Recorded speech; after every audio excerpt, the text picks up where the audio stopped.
നമ്മുടെ ചെറുപ്പത്തിലുള്ള കഥയാണ് നമ്മളിപ്പോൾ പറയുന്നത്. നമ്മുടെ അനുഭവ കഥയാണ്. നിങ്ങൾക്ക് എല്ലാവർക്കും ഉണ്ടാവില്ലല്ലേ ഓരോരോ അനുഭവ കഥ. ഞാൻ ചെറുതിലുള്ളവരും എൻ്റെ ഇടത് 4 ആളാണ്. എൻ്റെ അമ്മയെന്ന് കൊടുക്കുക രാവിലെ എല്ലാവരെക്കാട്ടി മുമ്പിൽ നാട്ടിൽ കൊണ്ടിട്ട് കണ്ടിട്ട് ഈ പിള്ളേരുണ്ടാവും കാലം നല്ലോണം. ഞാൻ ചെറുതാണ്.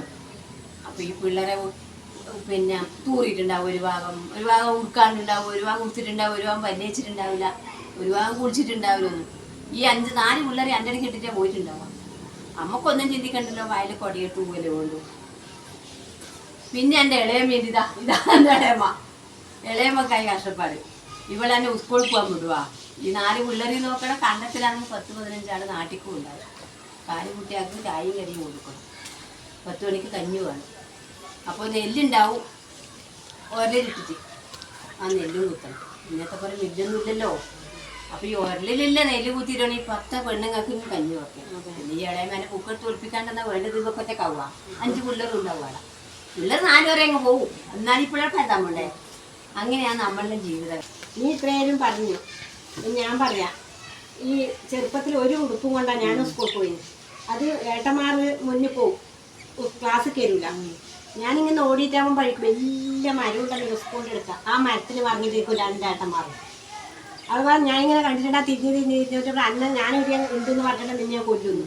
പഴമൊന്നും വേണ്ടില്ല. ആ പാടും ആ സ്കൂളിലേക്ക് ഇത് ഉണങ്ങിയിട്ടുണ്ടാവുക. ഒരു പെൻസിൽ ഉണ്ടാവുക, ഒരു കഷ്ണം പെൻസിൽ. ആ ഓടുന്നതിൻ്റെ നടുക്ക് ഒരു കഷ്ണം പെൻസിലിന് പറ്റണം. ആദ്യം എത്തിയിട്ടാവുമ്പോൾ മാഷ വരുന്നുണ്ടാ, ഇന്നില്ലാണ്ട് കൊട്ടിരുന്നു, ഇന്നില്ലാണ്ട് അങ്ങനെ നോക്കി നിൽക്കും. എന്തിനീ മാഷ അടി കിട്ടൂലല്ലോ എന്ന് വെച്ചിട്ട്. അന്നത്തേലും അടി കിട്ടുന്നതിന് കണക്കും വരില്ല. ഒരു ധൃതരാഷ്ട്രം എന്ന് പറയുന്നത് കിട്ടായിട്ട് ഒരു അടിയത്തിൽ എനിക്ക് കിട്ടിയ ഒരു മാഷ്, നമുക്കൊരു നാരായണ മാഷുണ്ട്. അടിച്ചിട്ടല്ലേ അക്കരല്ലേ, അടിച്ചിട്ടുണ്ടല്ലോ. ഇന്നും ഞാൻ പറയും കണ്ടിട്ടുണ്ടെങ്കിൽ ആ അടിയുടെ വേദന ഇന്നും എനിക്ക് പോയിട്ടാണ് ഈ അക്ഷരം കിട്ടായിട്ട്. എന്തുകൊണ്ട് എന്നാണ് എന്തോ എന്തുകൊണ്ട് അങ്ങനത്തെ നിങ്ങൾക്കെല്ലാം ഉണ്ടോ അങ്ങനത്തെ അനുഭവം പറയണം കേട്ടോ. എല്ലാ എൻ്റെ അനുഭവങ്ങൾ പറയാം. ഞാൻ സ്കൂളിൽ പോവാങ്ങിയപ്പോക്ക് എൻ്റെ വീട്ടിൽ പാവാടിയും കുപ്പായും ഉള്ളത് ഒന്നേ ഉണ്ടാവും. ആ ഒന്നുണ്ടെങ്കിൽ അതോടെയും കൊടുത്തിട്ട് അത് ഞാനിങ്ങനെ അമ്മേനെ കാണാണ്ട് എടുത്തിട്ട് പോയി. സ്കൂളിൽ എത്തുമ്പോൾ അപ്പാടെ അമ്മ പാതിൽ പഠിച്ച് ചോറ് കൂട്ടാലിനെ പക്കം നെല്ല് വരെ കുത്തേണ്ടി വരും. അമ്മ ഈ ചെക്കനെ അടപ്പുണ്ടാക്കി മാഷ് ഇതെന്നാ ഇനി കൊണ്ട് ഇന്ന് തുടം കൊണ്ട് വന്നിനി പോയിക്കോന്ന് പറയും മാഷന്ന്. അപ്പാടി ഇനി കൊണ്ട് ഞാൻ ഇപ്പം എനിക്ക് വായിക്കാനറിയാം, എഴുതാനറിയാം. അതിൻ്റെ കഷ്ടപ്പാട് പരക്കം തിരിയുന്നില്ല അനക്കല്ലാണ്ട്. ഒരു പേരെങ്ങനെയല്ലോ കുടുംബശ്രീക്ക് പോയിട്ട് ഒപ്പിക്കാം എന്നാലിപ്പം കണ്ടുകാണ്ടായില്ല. അങ്ങനത്തെ എല്ലാ അവസ്ഥ നമ്മൾ ജീവിക്കണം. എനിക്ക് വന്ന് നെല്ലും കുത്തി കഞ്ഞി വെക്കണം. അതുകൊണ്ട് അമ്മയെ തോണിക്ക് അമ്മ കളവരിക്കാൻ പോയില്ലേ, നാട്ടിക്കും കളവരിക്കാനും പോയി. ഞാനിങ്ങ് പോയ സ്കൂളിൽ പഠിച്ചാൽ എങ്ങനെയാ വീട്ടിലെ പണി എടുക്കണ്ടേ. അങ്ങനെയെല്ലാം നമ്മുടെ ജീവിതത്തിൽ കഷ്ടപ്പെട്ടില്ല. നമുക്ക് സുഖമൊന്നുമില്ല. വൈകുന്നേരം വീട്ടിൽ ചെല്ലുമ്പോഴത്തേക്കിന് ഒരു വലിയ പ്ലേറ്റ് എടുക്കും. അതിൻ്റെ അകത്ത് 4 മണി വറ്റും നിറച്ചും വെള്ളം. അത് കറിയുമ്പോൾ അങ്ങോട്ടും കൊണ്ട് ഇങ്ങോട്ടും മേടിക്കും, അങ്ങോട്ടും കൊണ്ട് ഇങ്ങോട്ടും മേടിക്കും. വൈകിട്ട് മതി നമ്മളിങ്ങനെ അത് കുടിക്കേണ്ടത്. കിട്ടിയില്ല പിന്നെ അതും ഉണ്ടാവില്ല.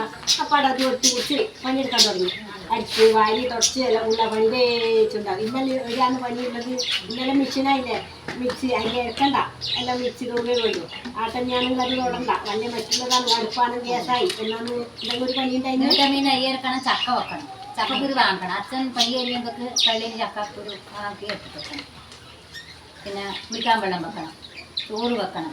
ഏച്ചിൻ്റെ പേച്ചി പണിക്ക് ഏച്ചി രാവിലെ പണിക്ക് ഏച്ചി നമ്മൾ കുറ്റം മനസ്സിലായില്ല. അമ്മ ഏച്ചിയും പോയാൽ പിന്നെ നമുക്കല്ലേ കഷ്ടപ്പാട്. ഊറും വന്ന പാടണേ നെല്ലൂത്ത കുളിക്കാനും നേരം ഉണ്ടായില്ല. അപ്പോൾ ഇന്നെ താഴേക്ക് കഞ്ഞി വെക്കണ്ടേ.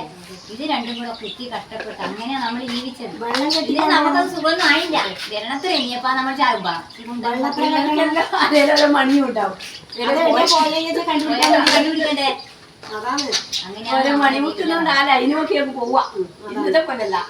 ഇന്നുള്ളവർക്ക് ഒരു കഷ്ടപ്പാടുമില്ല.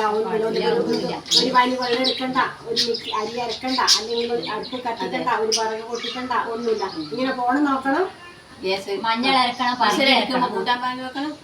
അരി ആട്ട മീൻ അരക്കണം, എല്ലാം പാട്ട മീൻ നീട്ട മീനാണ്. ഞാനൊന്ന് പറഞ്ഞു ഇറക്കുമ്പോൾ വൈകുന്നേരത്തേക്ക് കൂടി അരച്ചു ഉപ്പിട്ട് അരച്ചിട്ടാണ് വെക്കും. അപ്പോൾ കൈ പോച്ചനത്തിൽ വെള്ളത്തിൽ കുത്തി കൊടുക്കും. അഴക് മത്തം നമ്മൾ ഇങ്ങനെ കുത്തി എടുക്കും. പിന്നെ വെള്ളത്തിൽ നിങ്ങളെല്ലാം ഇങ്ങനെ ഇതായിട്ടുണ്ടാ ചെറുപ്പത്തിലുള്ളത്.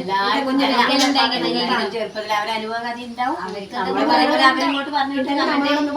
നമ്മളെ പോലത്തെ അനുഭവം അവർക്കൊന്നും ഉണ്ടാവില്ല. നിങ്ങൾ വിചാരിക്കും ഇങ്ങനെ പറയുന്നത് നമ്മുടെ ജീവിതകഥ പറയുന്നതാണ്.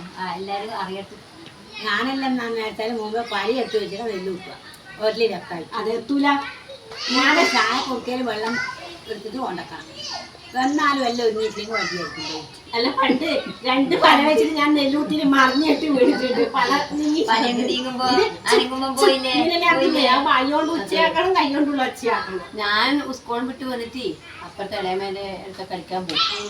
കളിക്കാൻ ഈ പിള്ളമാരെല്ലാം ഉണ്ടാവുമല്ലോ, അതെ, കാണാണ്ട് പോവാ. ശരിക്കും എല്ലാരും കളിക്കുമ്പോൾ കളിക്കാൻ തോന്നി ഒരു പെറ്റിക്കൂട്ട് പായും പെറ്റിക്കൂട്ട് അച്ചാച്ചൻ എളിയാ ഒരു സൗകര്യം തരില്ല. നമുക്ക് പാടി തിരിച്ചിങ് വന്നു. പണ്ടൊരു പല്ല് കിടക്കാൻ ഞാൻ ഓടുവാ. പേടിയല്ലേ. നിങ്ങളോട് നമ്മുടെ അനുഭവ കഥകൾ ഇങ്ങനെ പറഞ്ഞു. അത് ബാക്കി നാളെ പറയാം. കുറച്ച് വിശേഷങ്ങളായിട്ട് നാളെ നമ്മൾ